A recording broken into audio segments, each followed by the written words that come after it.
Good morning.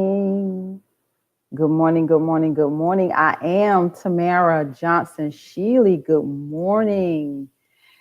It is Friday, May 17th. It is absolutely beautiful outside. Let's see where my trusty co-hosts are this morning. Let's see. Where are they? Let's see who's here. Let's see. Good morning, Miss Robbie. Good morning, Tamara. How are you? I am wonderful. How are you? No complaints. It's no sense in complaining, right? Like the old essay. Trying to be positive. Trying to keep it positive. Right. David. Good morning. Good morning, David. How are you? I am dizzy from the from the politics this week between Russia and Iran and the reparations discussion that we were expecting to have. I'm both raring to go and it's a lot happening, David. Yeah. It's a lot happening all across this country. It's a lot happening here in Georgia. It's a lot happening, particularly here in Atlanta. It is like this country right now. Like I'm watching the news feed on my timeline, and I just feel like we are just in an awful place politically. Well, we're there's a lot of resistance. There's a lot of people, that are thinking of ways to get out of this place. So I do feel encouraged by that. What's going on, Miss Robbie? What's going on with you this morning? Did she freeze? Is her camera frozen, David? Looks like it's frozen, yeah. It's never a dull moment in politics, never a dull moment here in Georgia, and never a dull moment on this broadcast. Robbie, your screen is frozen. So, David. Yeah. Reparations, that's on your mind this morning. It's always on my mind. Yeah. You want to just jump right into this? Go ahead, David. All right. So I've read some really interesting stuff. I've mentioned this before, that in these times, a magazine has every month has a debate that goes on, and this month's debate in the June issue is over reparations, so I thought it's an interesting place to start because there, as you know, there are a number of groups. I'm not sure. Goodness. Robbie, can you hear us? I can hear you, Robbie. Robbie, we can hear you. Can you hear us? She can't hear us. Keep going, David. Yeah. So, Movement for Black Lives, the American Descendants of Slaves, and a number of other groups have proposed reparations. A lot of conversation among the Democratic presidential candidates. I thought we might start from the premise that reparations is one subset of of the redistribution of wealth from the ruling elite, capitalist class, and from capitalism to the working class. And I would say that it is a redistribution of wealth to the people who have been the most exploited group within the working class. And if we're going to think about what our position is, there are really two schools of thought. One is that. Hold that. Let's make sure Robbie's good. You good, Robbie? You can hear and see? You good? Say something. Yes. All right. Sorry. All right. Good. Hi, Robbie. Sorry. Hey, I'm sorry. Technical difficulty. Yeah. The two schools of thought, they're really classic. One is to focus entirely on the redress of the exploitation and oppression of people of color, particularly African Americans, and the other one is to raise all the boats, and just do a redistribution that would benefit mostly people of color, but redistribute to make the inequality of wealth less, reduce the inequality. Okay, so let's dive into that this redistribution that you're talking about, David. What does that look like? Because I have an idea that with housing, I've been listening to this audio book because I'm in law school, so I can't read as much as I like. So in my spare time, I'm listening to this audio book, The Color of Law. And in this book, they were talking about the FHA and all the systemic ways that the federal government and local government, state government, they all had their hands in housing. Yeah. So how do we? I'm thinking, Black and brown people, we've rented. When they kept us from owning our own homes, I would like to see us get interest-free loans. Something that to me is reparations. Yeah. Well, The Color of Law is a wonderful book. Richard Rothstein's did some really brilliant research, and I do think that his basic premise is that this really was based on government sponsorship. The U.S. government, the federal government, is directly responsible for the expropriation of the labor of African Americans. They are the one. It's the federal government and the laws that were in place that prevented Black people from home ownership, that prevented them from getting housing in the suburbs, which became white by design and exclusionary, which prevented them from getting jobs, access to jobs. That opened up after World War II, which prevented them from getting GI loans. All of these things are really direct results of the federal government. But so they owe us, David. Well, the question is they. Who is the they? The federal government. Well, is white people. Well, that is the big question is who's the they? Because the federal government and white people. Let's not keep now. How do we go beyond that? Well, we're clear about who they are.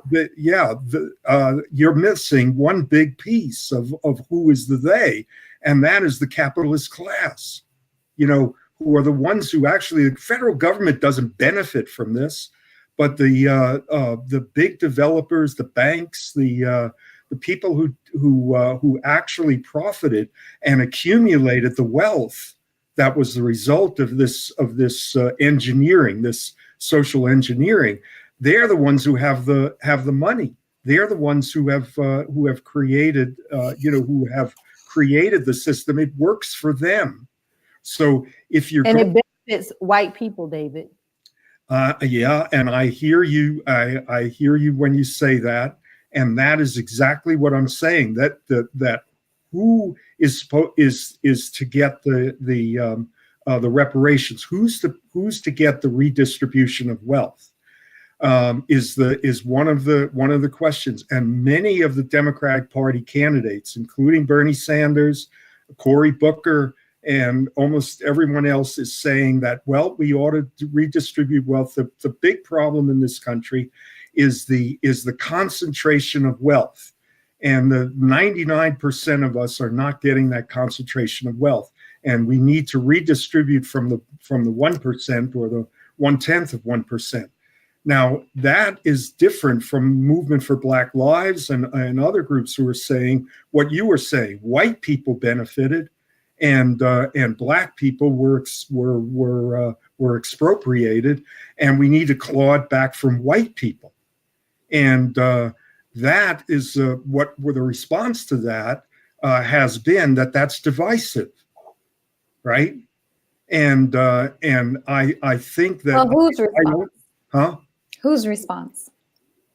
So we're kind of talking in of, pronouns, like the response to that. So whose response to that? Whose opinion is it that is divisive? For one, Cory Booker for one. Okay, he said it. I mean, I'm reading it in the literature. I'm just trying to follow, because I don't think it's divisive. I think it's actually very therapeutic, and what's kind of necessary to move forward. Yeah. For us to have some peace in this country. I overall, I tend to agree with you. Not only do I think it's therapeutic, but I think it's the only way we're going to get anywhere. Because if the working class, that is the 90% of us, I keep on insisting that there's also a 9.9%.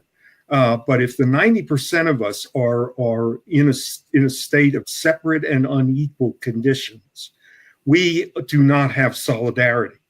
And starting from that premise, that we need solidarity in order to have the power to do this to the capitalist class and to transform the federal government, then there really is an essential reason for white working class people to come to understand that reparations for African Americans is actually in their interests.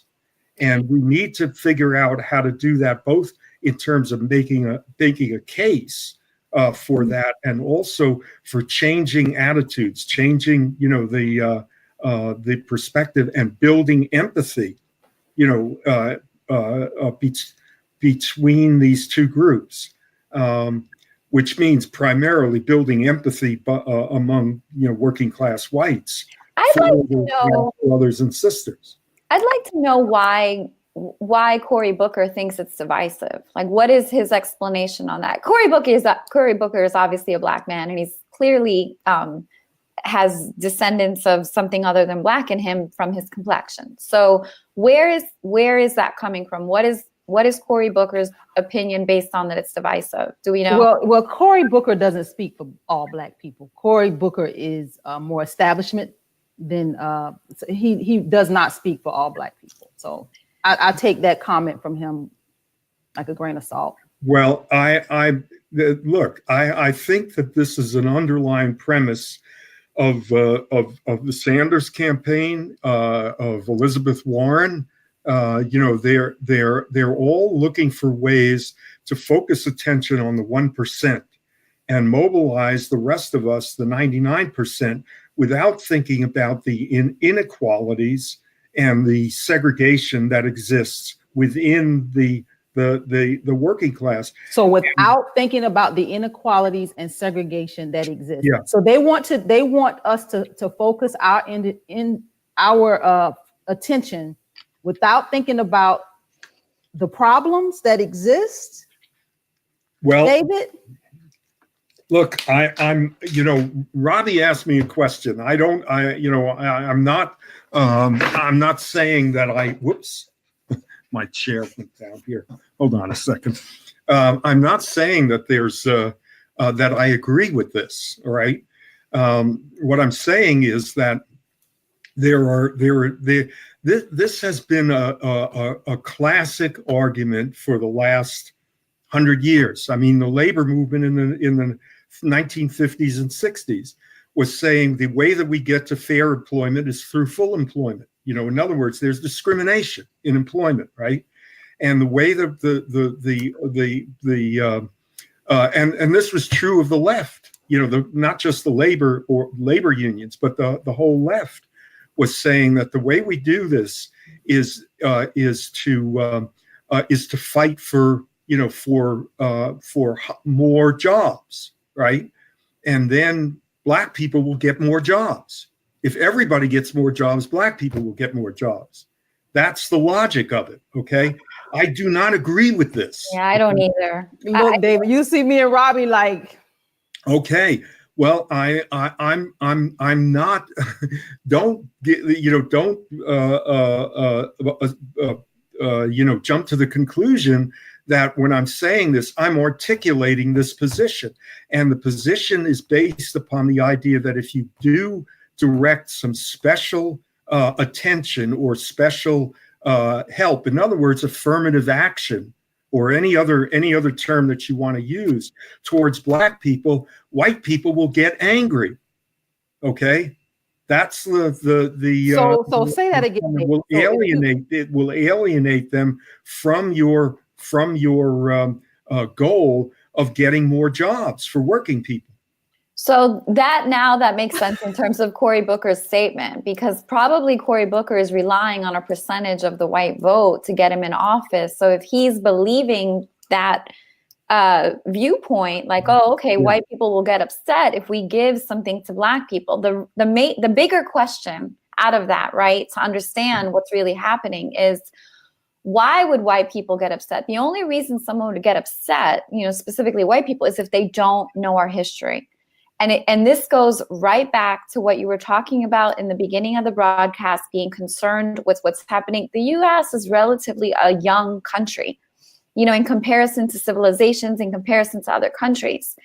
And we are landlocked, and we are woefully ignorant. We are landlocked, in between two coasts, with one country above us and below us, which is why we don't speak multiple languages the way they do in other countries or continents. And so when you factor that in, and you factor in what we did to our education system, history-wise, and what our education system was really for, to train workers, not to question, to just go through creating jobs. I was at Kroger the other day. They can't even get people to show up. And I actually posted about this. And the reason is because they won't hire anyone beyond 12 hours at $9 an hour with no benefits, so they don't have to pay them benefits. So then you factor in the labor, so we had lines at one of the highest grossing Krogers in Georgia that were ridiculous. And the manager was literally running around avoiding people. And the same situations at Walmart, the same pattern is at our corporate institutions and how they hire. So really, we go back to this, it is systemic. And to your point, Tamara, well, what now? I don't know that everyone's suffering equally. I know Egberto's here. Hi. I think that we need to do this on a tier system. The people who are suffering the most are low-income, poor Black people. That is evident. And it's not our politicians. They are taking trips all over the country and all over the world to study what needs to be done. And in Atlanta, it's a little more convoluted because we have a Black elite. And a lot of our Atlanta City Council is a Black elite. So that brings in the question of, how do we solve this? We have to let people who are in those spots allowed at the conversation to solve their own issues. And we're not doing that. That's Egberto, welcome to the broadcast. It's getting hot in here. Reparations is getting hot in here, Egberto. Happy anniversary. Yes, thank you, Egberto. Yes, we are 1 year old. We've been doing this broadcast now since May. Congratulations, guys. Thank you so much, y'all. And you guys are great. I love the conversation that you were just having there. It is like hot. And the reparation thing, I have some crazy opinions on that reparations, and that has a lot to do with where I'm from, But Cory Booker is crazy. I've always known him to be crazy. And as far as what, in my opinion, Brother Slavin has to say, I know exactly where he's coming from. As far as the one thing that concerns me is that if you listen to how David is saying, everything when it's referenced to everybody else has to go through the prism of white people. So you just saw the supremacy right there. In other words, everything David said, we have to tailor our words so that we can first convince the white working class, the white people, to give you what is yours that was actually stolen from you. Yeah. But when we feel that, when I say we now, when white people feel like they are aggrieved, they blow up whatever crap they have to blow up to do it. So but what David said, though, is a point. I mean, when you're in the minority, that's what it means. You're in the minority. So sometimes in the minority, You have to learn how to go through hoops to ultimately get to the final results. And when you have allies, David, when you have allies, yeah, I think it is the responsibility of the allies to tell the folks that are exerting supremacy, you have to stop that, because the truth of the matter is you are the one that's wrong. And you may be a poor white person, but if a poor white person goes out to a grocery store, they'll get better treatment than me dressed with a suit. So we have to understand these concepts and have people like David be out there in the forefront. And ally don't mean, okay, let me tell you what these white people want. An ally has to say, white people, this is what you need to do. And I think that is a problem that a lot of white allies have, in that they don't understand their role. And that role is, it is not to say, okay, black folks, if you do XYZ, then these white people are going to accept you. Or Latinos, if you do this XYZ, then these white people are going to accept you. The allies are, and that's what I love with the indivisible allies that we have here in Houston, right? Sometimes they get a little bit more rough than I want to be, but that is what they're out there saying. They're saying, look, let me explain to you, and they'll listen to them before they'll listen to me. And I think that is one of the issues with the Black reparations. Now, let me tell you, David, all of the candidates, every single one of them are blowing smoke up, you know what? Because not one of those Democratic candidates after the election is over will do absolutely anything about Black reparations or any of those issues, in my humble opinion. I think they're going to go out there, use Black people, use Latinos, use everybody like they always have, get what they want, and then don't come through. And that's why I think it has to be grassroots. In other words, the white allies, the Black folks saying what they want out of the system and demand it. There's a lot of different directions to go, Egberto, and I just want to sketch out a few of them. The first premise that I agree with you that this is the responsibility of what you're calling allies. I call people who are acting in solidarity, right? Amen. I'm with you. And the first thing is that we have to reformulate why the concentration of wealth has happened in this country. We have to reframe the entire conversation.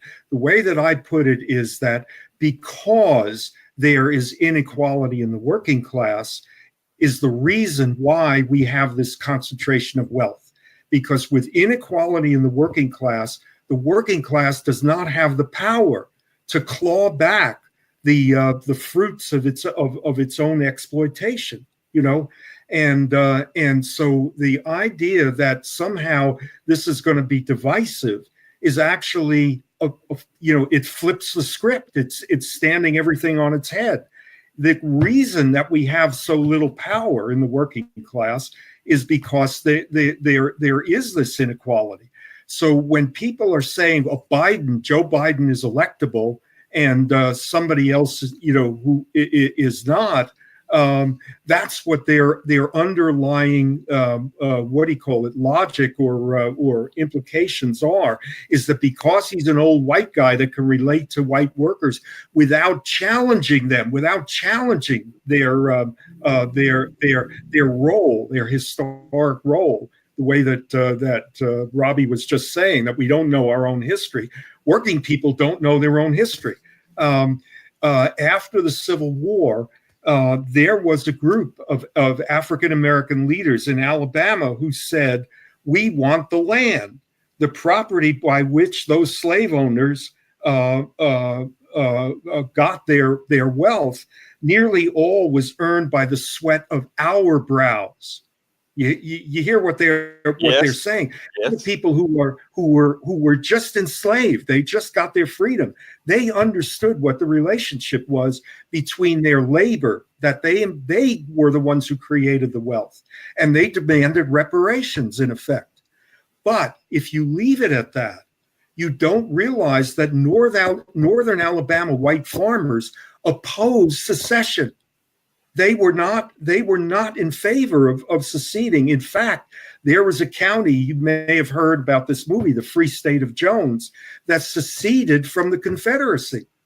So we have to keep in mind that now, did they do that for the slaves? No, but at the same time, they said, we're not going to fight the rich man's war. We're not going to fight to protect the property, the wealth in human beings that these slave owners had. And by the way, in that period, 1850 to 1860, there were more millionaires in Alabama than there were in New York City. Okay? So that you can see how the concentration of wealth and the free labor, the unpaid labor of African Americans work together to create this.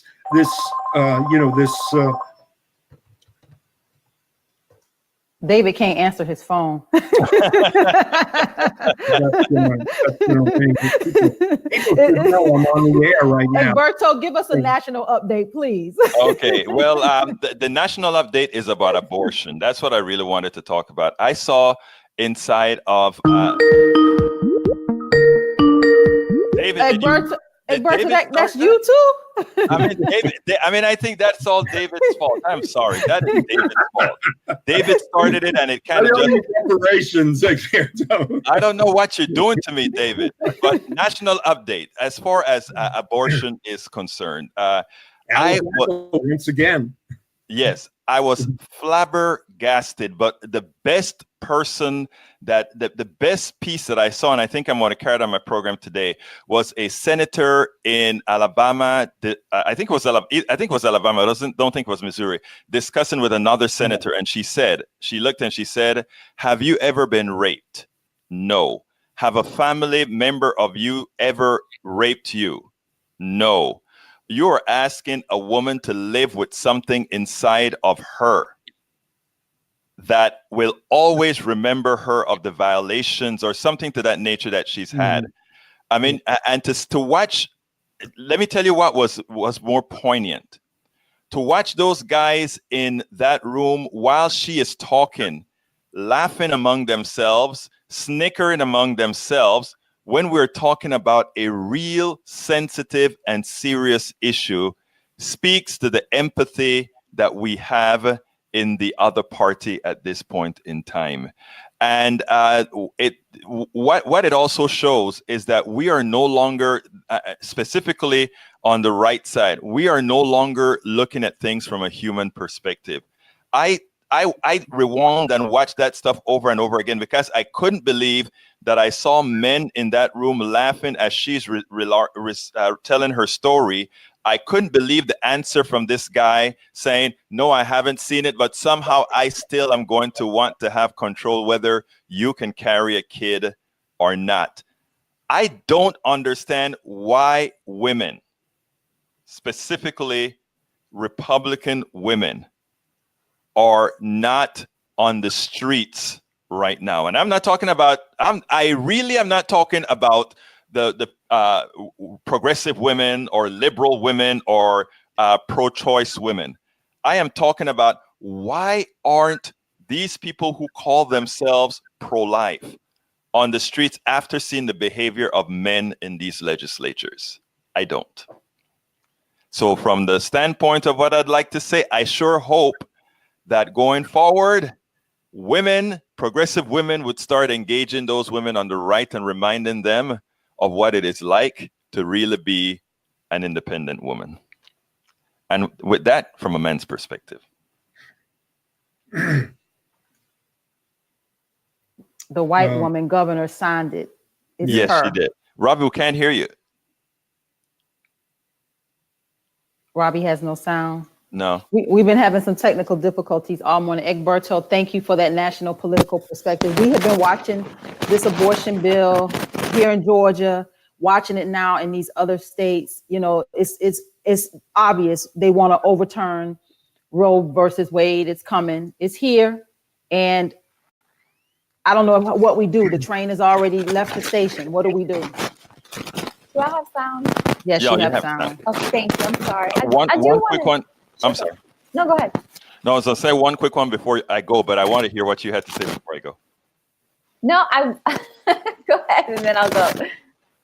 Yeah, no. What I hope is that going forward, that this really goes to the Supreme Court, because I think it needs to go to the Supreme Court before the election, so that Americans can actually see the direction that the country is going. We are going away from what is a democracy and putting it in the hands of the courts, and where everybody thought that having three separate branches of government, three separate co-equal branches of government that will actually rule the country, they are going to realize in effect that the founders, while may have looked pretty darn smart over the last several years, the Republicans have found a way to make it look like we can, in fact, turn what should be a Republican democracy into autocracy.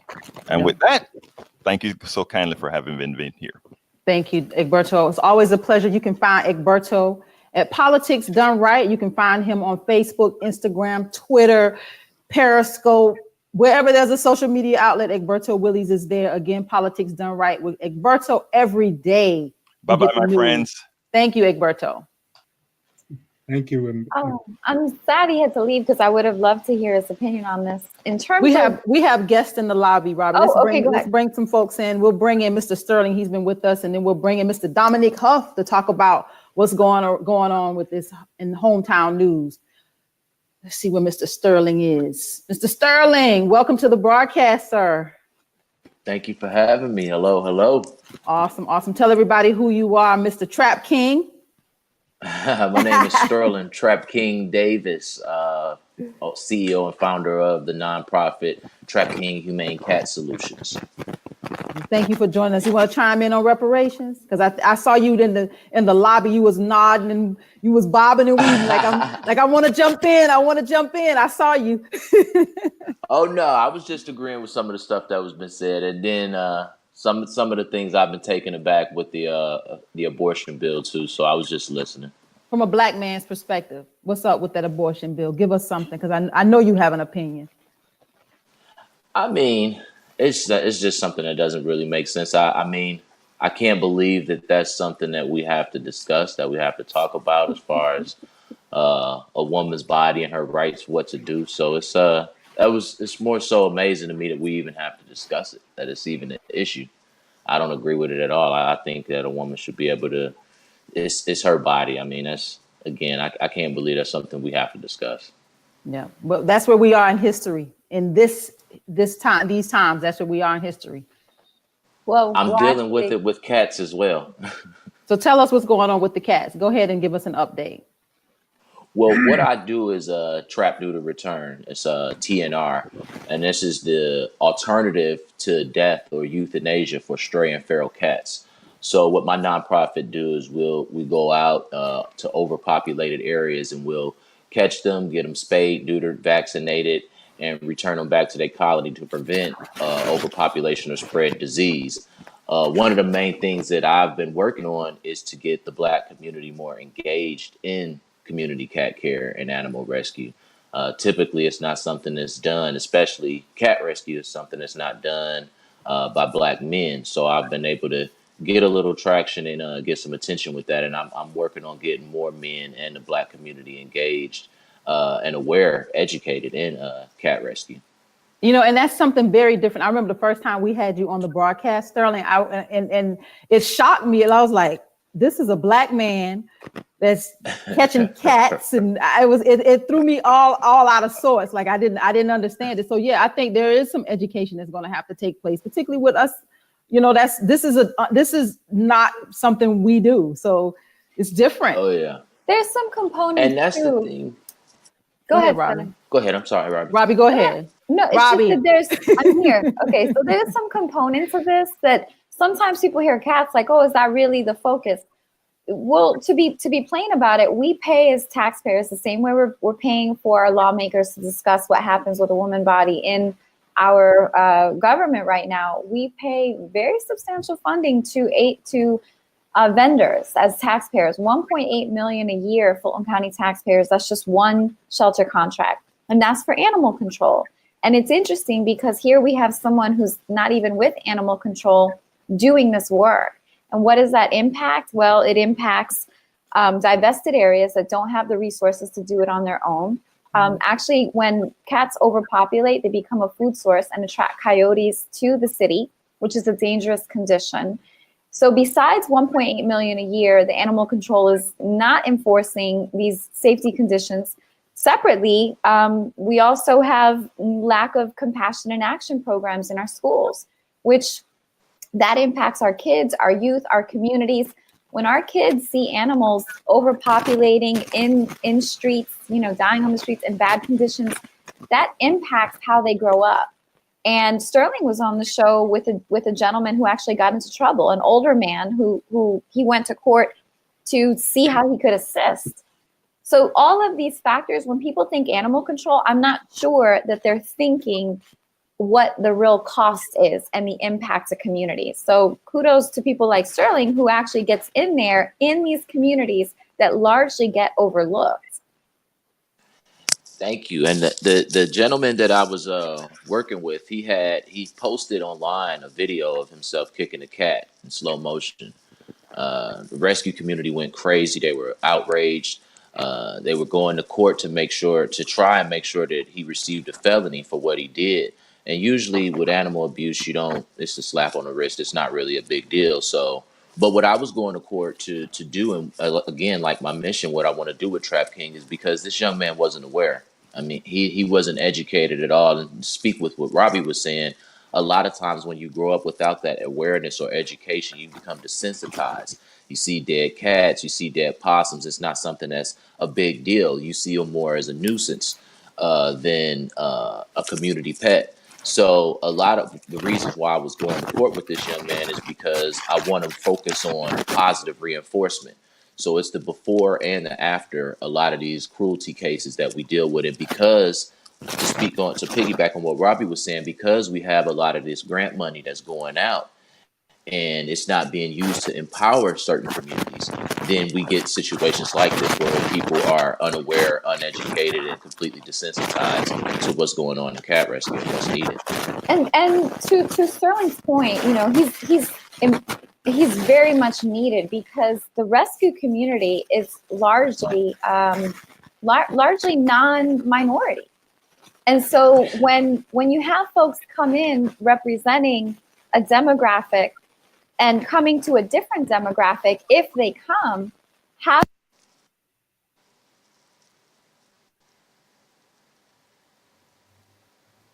I think we've lost Robbie's sound. Robbie, can we hear you? Can you hear Robbie? No. I can't hear Robbie. No, Robbie, we've lost sound again.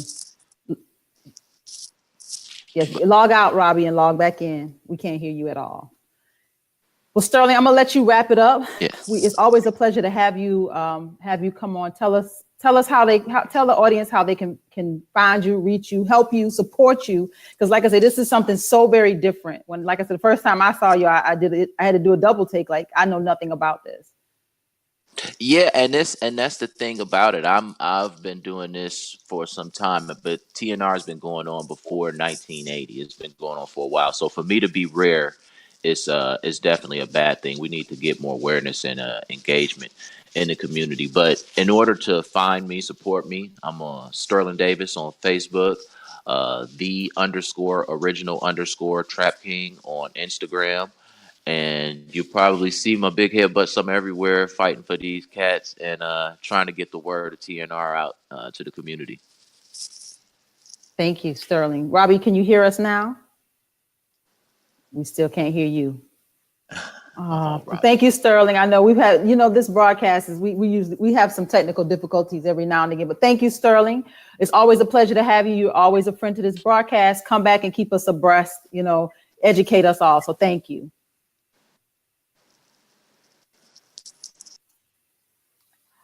David. Yeah. What's going on? We're having some technical difficulties all over the place. Let's see if we can get Robbie back in this broadcast. Yeah. I'm freezing. Robbie's freezing. Robin, can you hear us? Still no sound. We can see you, still no sound. Let's see. We have a guest though, Mr. Dominic Huff. Welcome to the broadcast, sir. So how you all doing this morning? We are doing well. We're having some technical difficulties, but we're rocking and rolling. Oh yeah, that's how I know. I know the feeling when it comes to that after doing broadcasts. You know, I always want to come through here. And video can be worse. At least with radio, you can go to a commercial break and hide it. Video, everybody's looking at you sweat. Yes, yes. Well, what's going on? Tell everybody who you are, Mr. Is it Hometown News? Tell me the name of that magazine again. It's Homebrew, RULE. So Hometown is kind of our nickname that most people have called us. So we may end up doing a marketing campaign by that. And the website is www.homerulenews.com. And the way how we got that name, I always love telling the brief 30-second story. It is the power that cities and counties have to govern local populations. Like you may have heard, like if you live in an unincorporated area, by law, a county cannot do city services without having the power of home rule to provide those services. So this is something that was created back in the 1960s by a lot of state governments to address the growing suburbanization population. So because we cover a lot of city service like news, that name is something that we kind of stuck with. Awesome, awesome. And you have a magazine. What's the magazine, Dominic? The magazine is called Dominique Magazine. It's DominiqueMag.com. That's our publication for Black men. So we're working on this week's updates with the content, and we're really behind with home rule news. So it's about to be a lot of articles dropping left and right over the next couple of days. Awesome, awesome. So what's going on in the ATL? What do we not know? Because we're watching the feds. Robbie brought us up to speed on that last week. What's going on in the ATL? Well, I brought my party favor. I have my secret hunch punch for the party because we was told to bring a party favor. There it is. I showed up at the parties. I got my sweet tea. Yes, it's our anniversary. For those of you that are just chiming into the broadcast, we are officially 1 year old this month, the month of May. So we're going to celebrate every Friday for the rest of this month. So thank you, Dominic, for that anniversary greeting. So you're welcome. Lots of things happening in the west side of Atlanta. September 17th, everybody mark your days. September 17th. If you live in District 6 of Fulton County, you will have to pick a new county commissioner in the wake of the death of Commissioner Emma Darnell. We miss Emma. She was a very sweet woman. She passed about a week or two ago.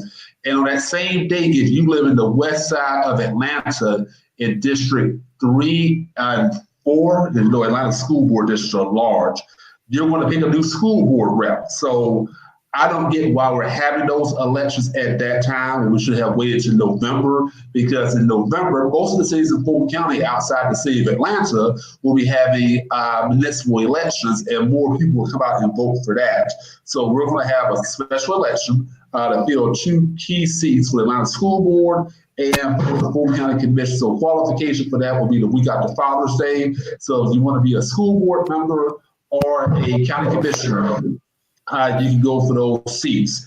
So it's going to be anybody's game who's going to get that. I've heard lots of rumors for those seats.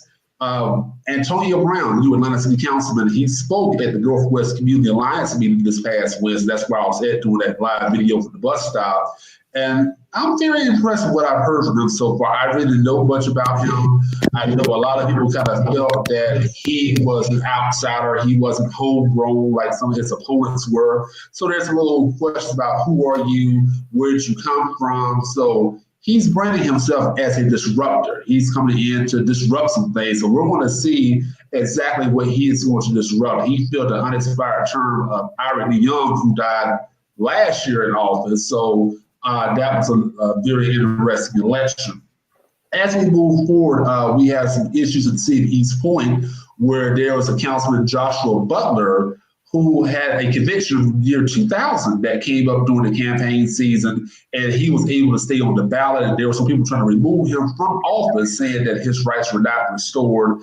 And the East Point City Council recently voted to give him funds to pay his legal bills, because when council members have been sued previously in East Point, the council has paid, but it was vetoed, and the veto was upheld by the city council. Joshua made a statement during the public comment saying, this message was this lynching that is happening to me in front of the public. Many people ask why Black men are not involved, why Black men just don't do nothing. Look at what's happening to me.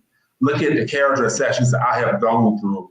and by people who look like me. This isn't a racial thing. This is something where I was attacked because I dared to speak up against a bad zoning deal. So therefore, people want to have me removed from my seat. I was elected citywide by the people of East Point.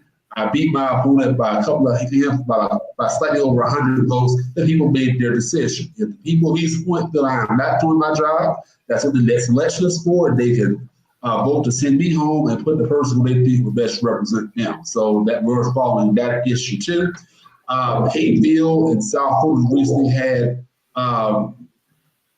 their state of the city addresses where South Fulton wants to declare Old National Highway create a Main Street program to help develop Old National. And lastly, Smyrna is looking at annexing a couple more pieces of land. They're slowly growing their borders because we're now dealing with the city of Mableton. So I'm anticipating more annexations towards the Mableton zip code, 30126. That will take place as people will try to opt to be in Smyrna and be able to get should that issue come forth on the ballot. So that is your West Atlanta report. Awesome. We want to thank you, Mr. Dominic Huff, for bringing us up to speed. I just want to tell you that I wanted to ask about that Mableton Smyrna annexation. Is that unincorporated Cobb County? Is that unincorporated Cobb County that they're trying to grab pieces of? Yes, that is unincorporated Cobb County. Mableton was a city for 4 years from 1912 to 1916, but then it became a census designated place like Tucker was. Mm-hmm. So that land is unincorporated, and the borders are going to include Six Flags Drive, the Riverside Industrial Corridor, a little bit towards the city, go all the way to the city of Austell, come up to the city of Smyrna, and so leave a little unincorporated land between them and the city of Marietta. So I'm not sure how many people will be in that city. I know they're doing the feasibility study of it, but I've talked to some of the city organizers behind the scenes in regards to the city of Mableton, and the complaints are usually the same what I hear like with Stonecrest, where, hey, we don't get nothing from the county as it is. We're dealing with bad services. We want to be able to have people who live here. We want to be able to really do some things that are really some local eyesores, really give ourselves the attention that we deserve. We have a county commissioner who has Powder Springs, Austell, us, Marietta, Smyrna, almost 109,000 people, and we're over here. So we understand she can't really give us the attention that we deserve. So it's usually some of the same talking points I've heard. Yeah, cityhood and annexation is definitely a conversation we'd like to continue to have because it is happening all around this state. So thank you, Dominic, for coming in, and we look forward to having you back every third Friday. Every third Friday. We'll talk to you all soon. All right. Thank you, Dominic. Thank you, Dominic. Miss Robbie, can you hear us? Yes. Yes. Oh, girl, we have sound. We've been having some major technical difficulties. So, our broadcast has been robust this morning. We started out with reparations, which is I'm still on fire about with David.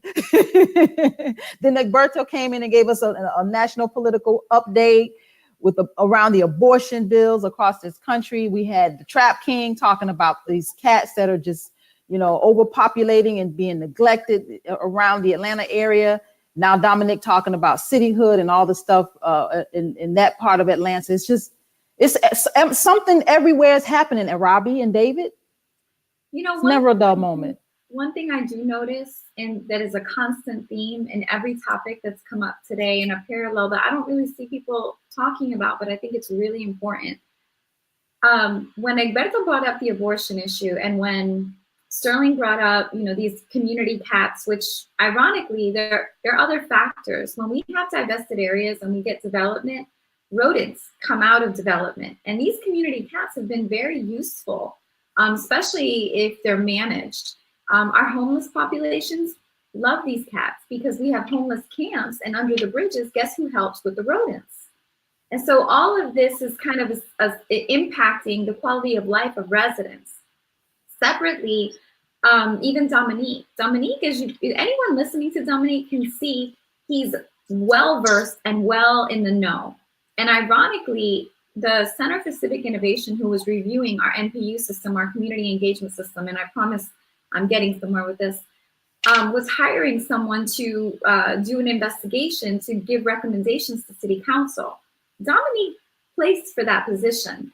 And here's my concern. My concern is that We have men in our governments telling women what to do with our bodies. We have rescue people who don't represent the demographic of the communities that they're serving, awarded $1 million county contracts, who come and engage and don't really understand the communities. We have organizations like the Center for Civic Innovation looking at community engagement practices that impact the whole city, and they don't hire someone like Dominique, who's ridiculously qualified. So I guess where I'm going with this is we seem to have a lack of respect for anything that is not white, heterosexual male. And I think our current president is a massive indicator of that. And the larger concern and question is even for these ladies who are very progressive, not the people that Alberto was talking about, because I believe that the white Christian right women don't operate on reason. I think they're just following their husbands and partners kind of without reason on an emotional level. But our progressives who are here fighting against this abortion bill, these are the same folks who come into divested areas, take over, and do not listen to people like Dominique or the community collective. So why is that? Well, why are we operating just like our oppressors? And our problem is we can't get the right information. There's a saying in real estate: data in, data out. Bad data in, bad data out. So if you produce information from the onset that is incorrect or not fully entrenched with the data, what you get as a product is compromised. And we really need to take a look at this and look at the hierarchies. We are not all the same. We have hierarchies in labor. Women are not treated the same in labor the way that men are, even in terms of unions. So if we're going to really dismantle systems, this is a radical review, and we need a radical holistic approach. And those approaches are available if we could get to our politicians, but our politicians aren't always accessible. And to Dominique's point, we've done some real quality solutions. You brought up housing. We have an opportunity in the city of Atlanta, which is an unusual city especially because there's a Black elite here and there's a history here. And we have a parkway that is empty that could solve a ridiculous amount of problems. And we've literally done everything as a community that a community could. We've created a plan. We've opened a center. We use the engagement process at the NPU, the proper process. We reached out to the city's mayor, really, on 2 occasions, the Reed administration, the Bottoms administration. They both have agreed, but it doesn't come to fruition. And we have to ask ourselves, why is that? And I think maybe for the next, show topic. Why that is, Robbie. Like, these politicians, it's not in their interest. They, a lot of these politicians are bought and sold. They have their own agendas. Well, I mean, to listen to something is in their interest, because we currently have a growing airport with triple expansion in 2017, 6.3 million. We have people coming to Atlanta, and we're not capitalizing. Speaking of reparations, this community could benefit from a eco district, from a cultural tourism eco district that connects the world's busiest airport to downtown. The people in this community would get a community benefits agreement out of that.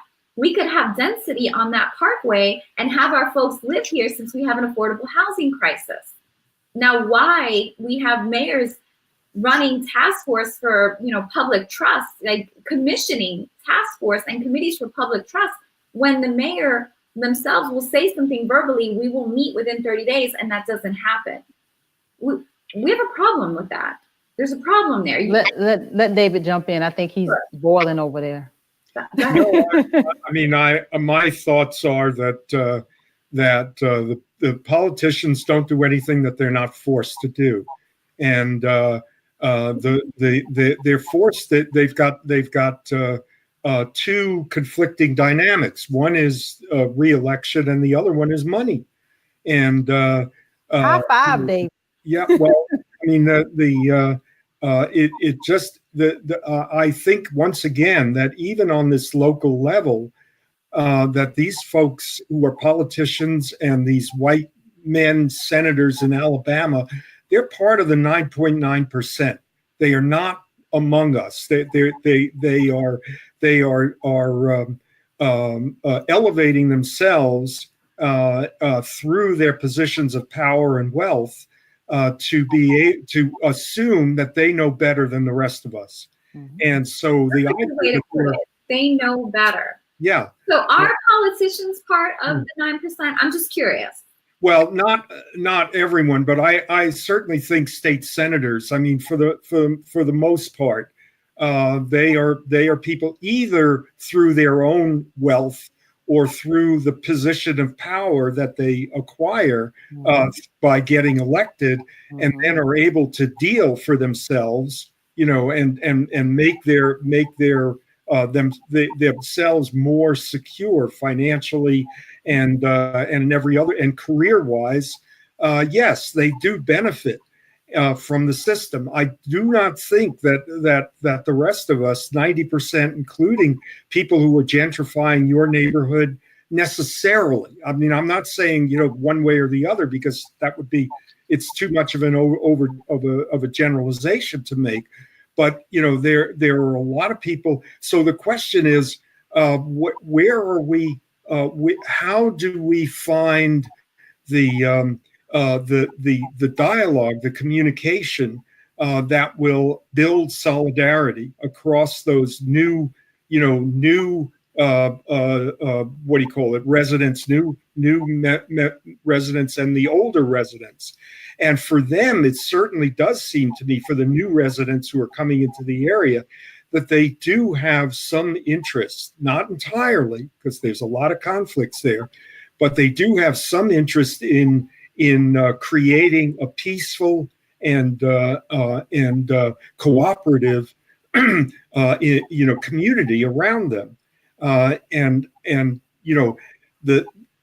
But one of the things that may require is for the older residents, the ones who are poorer and have been there longer, to be disruptive, and to I'm not trying to put this on them, entirely, but unless those folks who are moving in understand that they have to pay attention, they have to be mindful that their other tendencies will assert themselves. Well, here's the thing then we as a city should not rely on enforcement, because absolutely what often happens is they demand enforcement and they're given that enforcement, right? So I saw a post up, about a kid that a young person that broke into 30 cars, right? And he was an African-American young man. And the commentary said he looks angry. Well, when he's arrested, I mean, who's not going to look angry when they're arrested? But second, you got to wonder, okay, if a young person is breaking into 30 cars, clearly they don't have a work ethic issue. 30 cars is a hell of a lot of cars in one night. So you have to wonder, okay, what is this man angry about? Why does he get angry? Well, is he living in a community where there's a lack of access, where there's a food desert, where there's been lack of infrastructure, and now these new folks move in and they're celebrating on porch parties and he's not part of that, and he's actually getting ejected, and his family hasn't had the same opportunities back to the housing. So what well, Robbie, there's something I'm sure you've heard of it called restorative justice. That is that attempt to resolve these issues. I mean, there was just something on 60 Minutes last weekend which really made you weep, where the guys who are in prison who killed somebody, their relatives come and they have these conversations, which takes a tremendous amount of will on both sides, but in restorative justice, there again, the entire criminal justice system, the multi-billion-dollar industry that it is of incarcerating people and putting through the court system, arrests and enforcement and all of that other stuff. But this is all tied together, is my point. And we're gonna stop there, y'all, because we're at the top of the hour. I want to thank my trusty co-host, the beautiful Robbie L. Caban. the wonderful Mr. David Slavin, I'm always not full of beautiful knowledge. too. You're beautiful, David. You're beautiful, you crazy diamond, you. I am Tamara Johnson Shealey. You can find us at tamaraforgeorgia.com. You can always find Mr. Egberto Willies at politicsdoneright.com. You can find Mr. David Slavin right here on Facebook at Acknowledge the Divide. Miss Robbie at the NPU Resident Public Forum. Same time, same channel. Next Friday, 11 a.m. We're going to be on fire all over again. And it's our anniversary. We're a year old, so we're going to be celebrating all month long. Have a good week, everybody. Ciao, everybody.